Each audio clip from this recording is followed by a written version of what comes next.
తెలంగాణలో Marwadi go back వివాదం బాగా ముదురుతోంది. మార్వాడీలకు వ్యతిరేకంగా పలు చోట్ల యాక్షన్ ప్లాన్ రెడీ చేస్తూ ఉన్నారు. మార్వాడీలకు వ్యతిరేకంగా ఓయూ జేఏసీ తెలంగాణ బంద్కు పిలుపునిచ్చింది.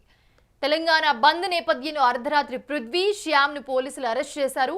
నల్లగొండ పోలీస్ స్టేషన్లో పృథ్వీని ఉంచగా జీడిమెట్ల పోలీస్ స్టేషన్లో శ్యామ్ను ఉంచారు.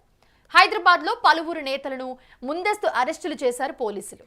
తెలంగాణలో మార్వాడి వ్యతిరేక ఆందోళనలు, దానిపై విస్తృత చర్చలు జరుగుతున్నాయి. మార్వాడి వ్యాపారాల వల్ల గ్రామీణ తెలంగాణలోని చిరు వ్యాపారులు నష్టపోతున్నారంటూ కొందరు ఆందోళన వ్యక్తం చేస్తూ ఉన్నారు. అదే సమయంలో ఈ ఆందోళన వ్యాపార పరిధిని దాటి రాజకీయ అలాగే మతపరమైన అంశంగా మారింది. Satyanarayana Mucharla Satyanarayana former minister. Okay, సంఘం అయిపోయింది. అది రవీంద్ర భారతి సీతకు వచ్చింది.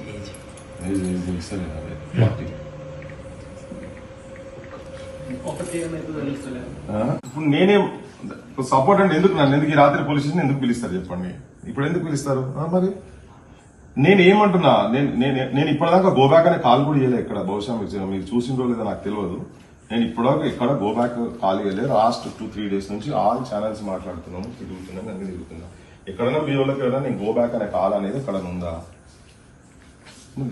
అది ఏం ఆధారం లేకుండా ఉట్టిగా అనవసరంగా ఎందుకు? లేదంటే పొద్దున్న లేచి నేను మళ్ళీ దండకం చదివినట్టు చదువుతుంటే మళ్ళీ వాళ్ళు జవాబు ఇచ్చుకోలేక ఇబ్బందిలో పడతారు. ఎందుకు? నేను ఇందాకనే చెప్తున్నా మీకు.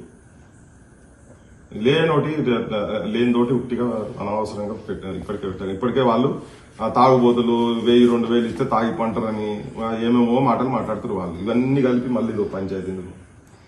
దాంతోనే తలకాయ పట్టుకుంటారు వాళ్ళు ఇప్పటిదాకా. రజాకారులు అంటున్నారు వాళ్ళు, ఊంచింది తిన్నారు అంటున్నారు వాళ్ళ సంఘాల ప్రెసిడెంట్లు. అవే మాట్లాడుతున్నారు. మళ్ళీ దాంట్లో ఇదొకటి యాడా దానికి అని కాల్ ఇచ్చిన అనుకో, తీసుకపోతే మీ కాల్ ఇచ్చిన నేను ఇచ్చిన కాబట్టి ఒక పలానా దగ్గర మీరు మాట్లాడేది అన్నప్పుడు దానికి చలో మీరు మీ డ్యూటీ మీరు చేశారు. నేను కూడా అప్పుడు ఆబ్జెక్షన్ చేయ కదా.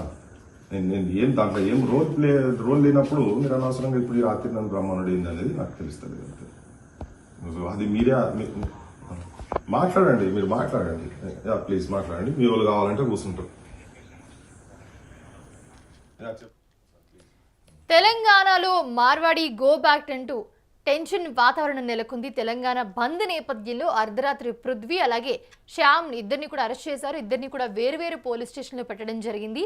సో తెలంగాణలో మార్వాడి వ్యతిరేక ఆందోళనలు, దానిపై విస్తృత చర్చలు ప్రస్తుతం తీవ్రంగా జరుగుతూ ఉన్నాయి. మార్వాడి వ్యాపారుల వల్ల గ్రామీణంలో ఉండే ఎవరైతే ఉంటారో చిరు వ్యాపారులు, గ్రామీణ తెలంగాణలోని చిరు వ్యాపారులు అలాగే మిగతా వాళ్ళందరూ కూడా నష్టపోతున్నారంటూ వ్యాపారం చేసుకునే వాళ్ళు కొందరు ఆందోళన వ్యక్తం చేయడంతో అదే సమయంలో ఆ ఆందోళన వ్యాపార పరిధిని దాటి రాజకీయ అలాగే మతపరమైన అంశంగా ప్రస్తుతం మారిందని చెప్పుకోవచ్చు.